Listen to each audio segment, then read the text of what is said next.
What's up, everybody? Welcome to Moneyline Media. Hope you guys are having an absolutely thrilling Thursday. We have a thrilling interview for you guys right now. We are going to be joined momentarily by Mike Karney. Spent his career in the NFL, a lot of years, played with the Saints, played with the Rams, got a start at college in Arizona State. Deirdre, run it down. Deirdre? He's an all-pro. He's a pro bowler. He's a fullback, which everyone knows how much I love fullbacks. And we're excited to get him on. So we're going to get him going right now. Excited to hear about his career and everything going on. Yes. What's up, man? You see me? Hi, Mike. We can hear you. Okay, hold on. Yeah. There's like a little. There we go. Hey, how you doing? Good. How you doing? Nice to meet you. Nice to meet you too. Thanks for coming on. Yeah. Sorry about that. No worries. It happens. Yeah. So, Mike, thanks for coming on. Yeah. Can you just give us a little explanation as to how you ended up at Arizona State being a Washington boy? Oh, great question. Yeah. So everyone likes to know why I didn't go to University of Washington or Washington State, being that I'm from Washington State and I grew up in Kent, Washington, suburb of Seattle. But basically, I was being recruited by both. Actually, being more recruited by UW. Jim Lambright took over for Don James, and then he got relieved of his duties as head coach, and they brought in Rick Neuheisel from Colorado. And Rick kind of wiped the slate clean and wanted to kind of revamp the whole recruiting thing. And so I got kind of got washed out throughout that process. And so I kind of had to grab the bull by the horns and do my own recruiting and started to send letters out. And Arizona State was one of those schools I sent to because of the position I played. And the coach they had at the time, Bruce Schneider, was a big time fullback guy. And just happened to send them a letter, and randomly they showed up spring of my junior year. I got a chance to meet the offensive coordinator, recruiting coordinator from that had our area for recruiting, and it was a perfect match. You know, they loved what I had, and I loved what they had to offer, and that's kind of really in a nutshell how it went down. So they ended up offering me right away, and then I just kind of hung out a little bit with that offer. Wanted to go down there and kind of tour the campus and check it out, see how things are, check it out. So my dad and I went down. So it's August of 1999, and went to watch them in training camp, and then I just right there I knew that this was the spot for me to be. And they came and watched my first game my senior year in high school, and after that, Bruce Schneider officially called me to formally offer me a scholarship, in which I verbally committed on the spot. So it's a little bit of how I was recruited to Arizona State. Washington boy in Arizona State. You were in the Pac-12, probably at the height of the Pac-12, with USC being incredible, UCLA having good. Yeah. What was that like for you? Well, my true freshman year in 2000, USC was not very good. They had a head coach by the name of Paul Hackett that I think he got fired after that year, and they brought in Pete Carroll in 01. In 01, SC was okay. They had Carson Palmer and Troy Polamalu, but I think we hung with them. We played them at USC. We lost, but really the dynasty started in 02. That's when they really were a tough team to play. UCLA was pretty good. I mean, I think they're better than they've been in here in recent past. But SC, we just there was no better, no worse time to be in the Pac-10 at the time, playing in that conference versus SC, because they were, obviously, you guys know the type of run they had in those years under Pete Carroll. Yeah. Do you think that they'll be able to get back to that, like the Pac-12? Because they're kind of falling off a little bit. Yeah, that's a good question. Yeah, they are off. I'm not, I just the game of football has changed in the Pac-12. It's the spread offenses and a lot of throwing the ball. And when I was in the Pac-10 before it was called Pac-12, it was old school pro style offenses. Fullbacks, tight ends, and a lot of run game, a lot of play action game, and nowadays it's you just don't really see that. So I as a former Pac-10, Pac-12 player, I hope that the conference eventually can bounce back at some point here in the near future. Absolutely. So rumor has it in college you had a very interesting workout routine with the vehicle. Can you confirm this? Okay, I have a feeling what the question is going to be. Go ahead, yeah. So what we've heard is that you strapped your car to your back and pulled Yeah, it so around. that was a misprint. So I've had to Okay. correct that along the way. I don't think it's humanly possible to strap your car, Yeah, that's any car. You'd have to be like Mark Henry. Watching, yeah, right. I grew up watching, World's Strongest Man on ESPN, and I don't even think those guys were able to do that. So I think whoever wrote the article or who I told what I did, they must have kind of got something crossed up there, because I used to drag a sled and push a car. gotcha. So I don't know if they must have mixed the two together. Yeah. But no, I did not strap my car on. It's not possible. I probably would have died. And then, but no, I did push my car a lot, because a guy by the name of Mike Allstott at that time was a guy I idolized growing up. I mean, he was in Tampa Bay at the time. But I read a lot about what he did at Purdue and pushing his car. So I said, hey, if I want to get stronger and better and kind of do something that can carry over the field, I should go out and push my car. So that's what I did. Did a lot of unorthodox, a lot of crazy training at that time that a lot of kids at that time weren't doing. Gotcha. Yeah, as soon as I read that story, I was like, I gotta ask about this. Yeah. I gotta see what happened. Yeah, I've been there, done that. I've answered that a few times over the years. Gotta ask you, what's tougher, putting 2 kids to bed or that? Putting 2 kids to bed. Yeah. 2 boys. 2 boys. My boys are like strong-willed. I don't know where they get that from. But nighttime in our household it's like game day, So, but James just had a baby girl in September. Oh boy. So yeah. All the best there. Good luck with that. Kids are great. Kids are great, but sometimes nighttime habits can be kind of crazy. So we've had a bunch of guys on recently that are going through the pre-draft process. What advice would you have for them? I normally do a combine coaching down in San Diego, about an hour south from me. But this year, a lot of kids aren't coming out here because of the restrictions we have here due to the virus. But, every year prior, when I would do that, the first thing I tell them is it's going to be the longest year of your life. As soon as you end your senior season or if you were able to go on to the college football playoff and play as long as some of these guys did, you right away, you jump into hiring an agent, and then you find a place you're going to train. And then from there on out, you're not stopping until January of next year. So I always tell guys to, just saddle up, lock yourself in. It's going to be a long year, longest year of your life. Your rookie year is always it's always the longest year for everybody coming in. Take it in strides. There's a lot being thrown at you. A lot of things that they're teaching you at these particular training facilities, and get you ready for the combine. And then, obviously once you get, drafted, or if you get an invite as an undrafted free agent, obviously take it in strides when you go to that team and, learn the playbook. You guys there? Sorry about that. Yeah, no problem. But basically it's the longest year of your life, and you just got to prepare for it and just take it in strides.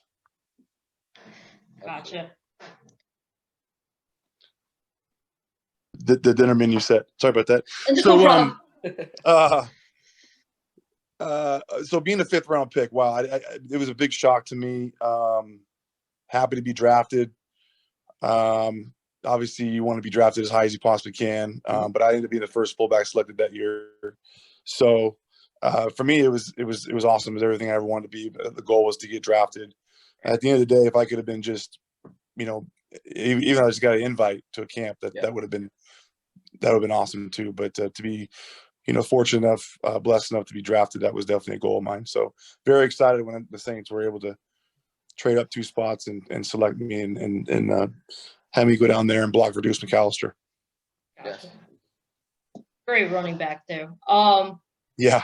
So we got to bring up your 2006 season was the best season of your career, All-Pro, Pro Bowl. What was that season like for you? Did you know it was going to be so special going into it?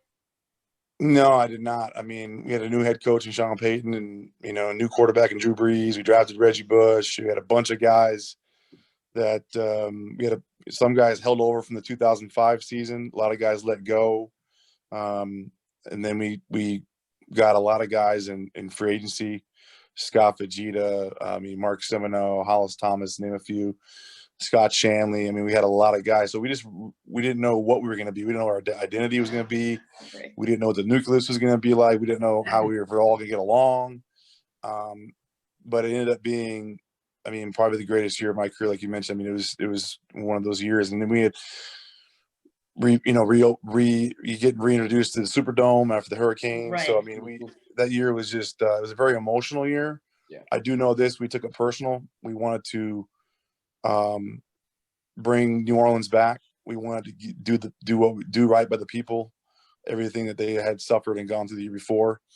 And for a lot of guys that were on the 05 team, we remember a lot of it. So right. we definitely took that year as serious as possible, and we definitely took it personal, and ended up being a great year.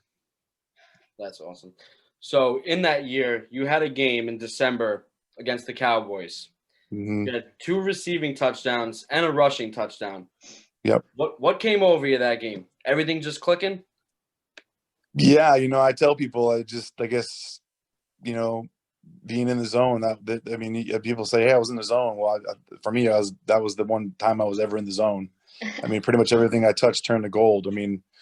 I had numerous other catches and a couple other carries, and I do remember going into that week, Sean Payton coming from Dallas, being the offensive coordinator there under Bill Parcells.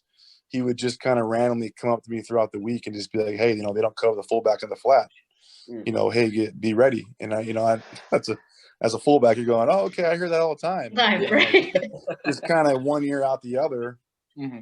And but no, I had no idea that I would be that involved in the game plan. I had no idea.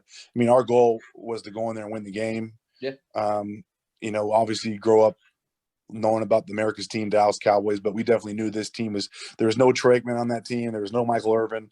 Right. There was no Emmitt Smith on that side.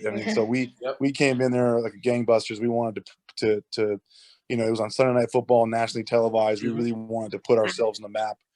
We both were 8-4 at the time. We were fighting for that number 2 seed, and we needed to win this game to kind of separate ourselves and put us in that spot solely by ourselves. And so, but we were able to go in there and just light it up. It was a great night. And obviously I had a career night for me that never happened again. Obviously a special night for me personally, but I had a lot of family there, and awesome. I would have rather won the game than if it would have came down to me scoring 3 touchdowns or winning the game. I would have rather win the game, obviously, and not score 3 touchdowns, but to be able to do both, that was pretty special, and will always be a great memory from my career. So I'm going to move from when you were a professional fullback player to now how you're a professional fan. Does it drive you crazy when you watch how fullbacks are being used in the league? Because I got to tell you, on a 4th and inches, and they have the quarterback diving forward, I always say that's a perfect spot for a fullback. And it drives me crazy. Does it drive you crazy? It does. Obviously, if you got a quarterback that's like Tom Brady, it's like 6'5" or 6'4". Mm-hmm. It makes sense. They're just going to fall over and get the 1 yard. But the game's changed. It's hard to watch. There's a few teams out there running the fullback. San Francisco, Kyle Juszczyk. You got Pat Ricard, who I interact with on social media, a great kid in Baltimore, who's a really old school guy, really gets after it. The fullbacks though, besides those 2 guys, you don't really, they're solid. They're out there. But when I was playing, we had William Henderson in Green Bay, we had Max Strong in Seattle, we had Lorenzo Neal in San Diego. We had some guys that could shorten your neck and really get after you, and who wanted to punish you every time they blocked you. And so that was kind of the game I grew up in. So nowadays you really don't see a lot of that. It's nice to see them incorporated in the offense, but it's definitely not a mainstay or a focal point of the offense of today's game. But yeah, short yardage goal line, every time you see that 3rd and 1 or 1st and goal, and they throw it or they quarterback sneak it, I'm always going, man, just give the fullback a bone. Get him in there. I think James and I both talked about that. When we watched Patrick Mahomes go for that dive this weekend, I was like, that would have been a perfect position for a fullback to go. Yeah. And they have one. And they have a really good one with Anthony Sherman. Yeah, he's a good player. Yeah. Yeah. So we talked about also your time with the Saints, but what was your year like in St. Louis? I was brought there to block for Steven Jackson. That for me as a fullback, that was like music to my ears. Block for a Pro Bowl, top running back at that time in the National Football League. That's basically why I went there, and that's why they signed me. So I was able to, to go there, and my first year there, we were 1-15. It was a horrible year. My second year was better. We ended up drafting Sam Bradford, and we came down to the last game against Seattle to win the division. We ended up losing up to Seattle, but I blocking for Steven, being able to block for a guy that, to me, is one of the greats of all time. What in his era was a lot of fun, and the reason why I went there, and we able to get him back to 2 consecutive Pro Bowls when I was there. So he's a big fan of the fullback. He has 3 Pro Bowls in his career, and all 3 are with a fullback. He never had a Pro Bowl without one, so he always every once in a while will remind me of that, But big fullback fan. But a good time there. Yeah, it wasn't the time to be. It wasn't like the greatest show on turf years. I mean, it was. Yeah, I was post that, but another chance to play in the National Football League, a chance to suit up, put your helmet on Sundays, which, it's it's not easy to do, and it's not easy to stay around. So it's a short window, and you can take advantage of every opportunity you get. So you've had the opportunity to play with a lot of great players. A former teammate of yours is quite possibly about to hang it up in Drew Brees. Yeah. What can you say about Drew and his leadership? Man, just a consummate professional human being. I mean, what you see on the field is what you see off the field. Great leader, great family man, great husband, great father. He came in there in 2006, and he really embraced the people, the city, and the team, and the guys that were already there, from the previous year. He really wanted to know about what we could do to turn that thing around. And he had a hard year this year. It sounds like he had a few more injuries than just his ribs and a collapsed lung. I hate to see it end the way it did. I would have loved him to win one more Super Bowl before he, kind of do the mic drop, kind of do like what Jerome Bettis did and Ray Lewis did. They were able to kind of finish on top. But, he's a first ballot Hall of Famer. I can't wait for that day to come.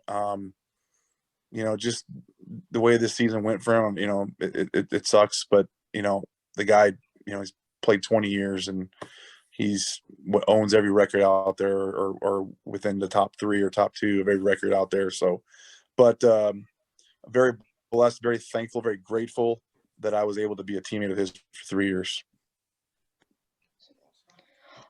So we play this game with all of our guests. It's called, we just renamed it Steady Fire because Rapid Fire makes it seem like you have to go fast and you don't. It's just some fun questions. Some will have to do with football, some will not. Sure. So I'm going to start. What was your favorite jersey that you've gotten to wear over your whole career? Could be in college, could be in high school, could be in the pros. Favorite jersey? Yes. Like as a player, or like just as a fan? As a player. Oh, I know I'm Saints jersey by far. I mean, the black one? Oh, the actual color. Yeah. Oh yeah, the black and gold one. Yeah. That is sick. One of the I love when we wore the all black unis. Nice. So you just mentioned that you're about to have dinner, so we got to hit you with, what is your favorite home cooked meal? Oh man, that's a great question. Geez, my wife, she makes a lot of good. We cook a lot in our house. She makes a great chili. She made some stuffed chicken last night. Nice. She also makes like these, I call them wads. She just puts all this great vegetables and stuff together, and she mixes it all up with like quinoa and stuff. So I just say it's pretty much everything she makes is really good. I don't have one particular one that stands out because they're all really, really good. Mm-hmm. So we'll clip and this. healthy. Proteins can be, right? We'll clip this and send it to your wife so you get some brownie points for giving all the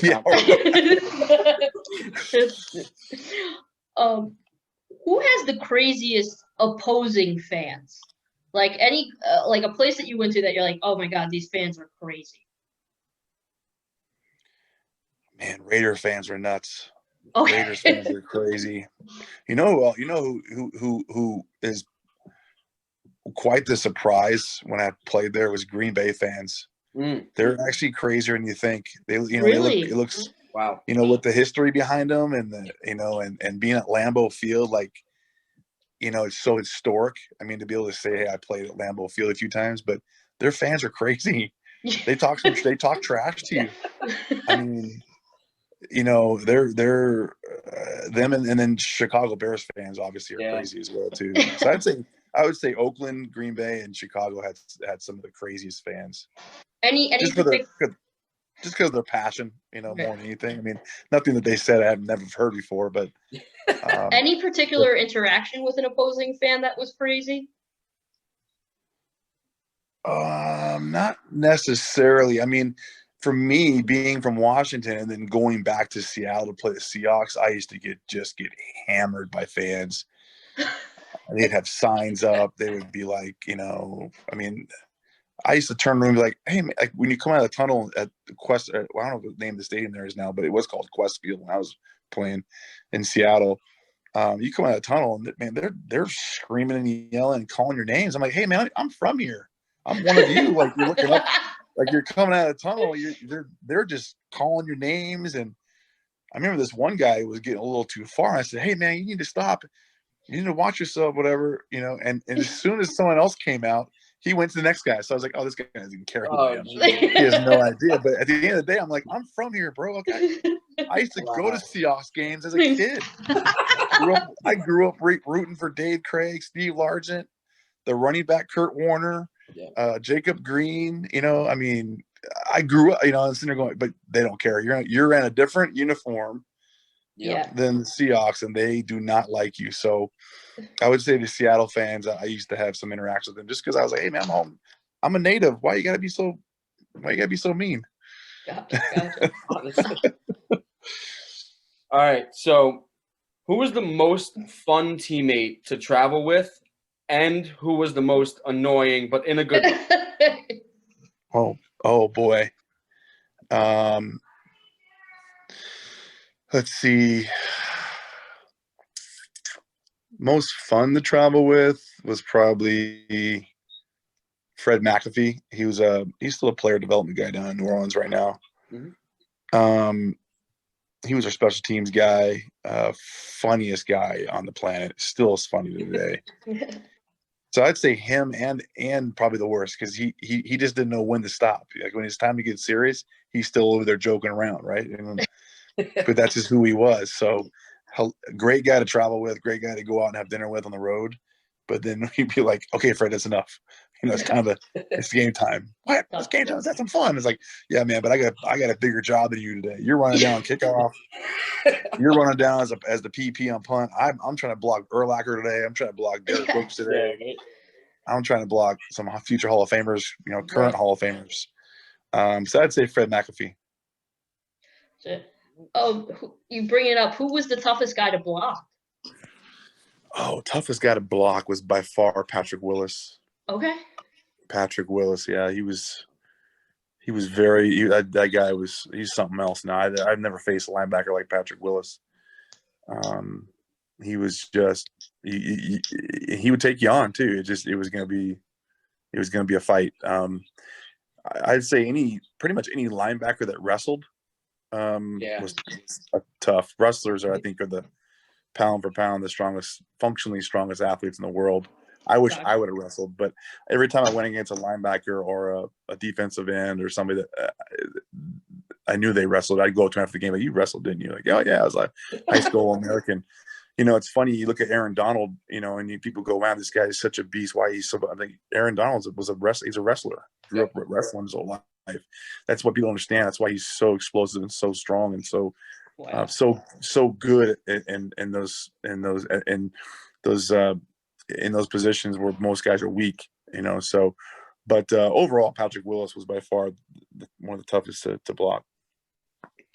Okay. So your career has taken you everywhere. What has been your favorite city that you visited? Oh man, I think I was going over this a while back with my wife. I'm trying to think. I think I played in 28 of the 32 stadiums. Are you talking about NFL city? Yeah, NFL city, yeah. Yeah, NFL city. I think I had the opportunity. We played in DC against the, now it's the football team, but the old Redskins. Being able to go there and then have some time to tour DC, that was pretty cool for me. The history there, I would say, more than anything, because you're never gonna, I haven't found time before or since to go back there to tour. I like to take my kids there someday when they get older, but it was cool to be able to do that, to go take a taxi cab or ride around town and see all the monuments. Absolutely. So I'm a Giants fan. Deirdre's a Jets fan. Neither one of us were expecting you to say East Rutherford, New Jersey was your favorite city. Hey, I did. We did put the Jets there in 2005. My parents were there. They met me up there. We played in New England in 2005, and then we played in New York against the Jets the week after. My parents just stayed in New England, took the train down to New York, and we ended up going to dinner in Hoboken. So that Hoboken, is that right? And that's for me, that was like really cool because I'm 25% Sicilian. So I was like, okay, hey, is this where Frank Sinatra was from, or where he grew up, or something like this? This is pretty cool, to be Hoboken it was awesome. Went to a little Italian restaurant. I don't remember the name of it, but that was really cool. A lot of fun. Okay, I'm going to ask you now, who is the crazier fan in the stands out of your parents? Oh boy. Or your wife. Probably my mom. Your mom? My mom had no idea, bless her heart. She had no idea what was going on. All she cared about if I was safe. I think she asked my dad every play, "Is he okay? Is he okay?" Like, yeah, they just scored. Yeah, he's fine, or whatever. Like, or no, he's okay. He's not even in the game. Like, what do you watch the game? So I'd say my mom was probably. I think she didn't drive me crazy. She drove my dad nuts. And they went to every college game. They went to, they went to darn near every pro game too. They traveled every. Really? Just a handful of games they probably missed in my NFL career. So they were. I always could go on the road and know before I got married, I always knew I had two people up there that were rooting for me. So that was always cool. That's incredible. Yeah. So Mike, I got my last question for you here. Sure. This one's a little tough. You could pick any player, any defensive player, past or present, that you can absolutely just lay out with a block. Bring them to the ground. Who would it be? Or somebody you've already done. Or it could be an ex-teammate. Yeah. Yeah, that's a great question. Who would I love to have laid out? I'm trying to think. Who really annoys me in today's games? It would, what? It would probably be a DB because those guys just talk so much trash. Yeah. You guys remember Sam Madison, corner for the Giants? Yes, I do remember him. Sam Madison and I got into it so badly in 2006. We played against the Giants in New York on Christmas Eve. Okay. And we ended up running the score up on you guys, and we ran for like 250 yards, but we had a pretty big day between Reggie and Deuce. But that dude at the end of the game, we're just trying to like run the clock out. He's just coming at my knees, talking trash. Him and Antonio Pierce. So I'd probably say Antonio Pierce. Antonio Pierce now coaches at my alma mater. I was gonna say, if there's one more time I could go against him and lay him out, I would do it because he and I had a battle in that same game, and we went toe to toe, and it was fun. It was fun to lay him out. Then I'd probably say him one more time. Love it. Mike, thank you so much for joining us. We really appreciate it. Late no, jump on and don't worry. Interruptions. It happens. No, we get it. Thank you so much for coming on. We can't wait to have you back on. Hey, anytime. You guys let me know. All right. Thank you so much. Thanks for having me on. You guys have a great night. You too. Man. Stay safe. Stay well. Bye-bye. Likewise.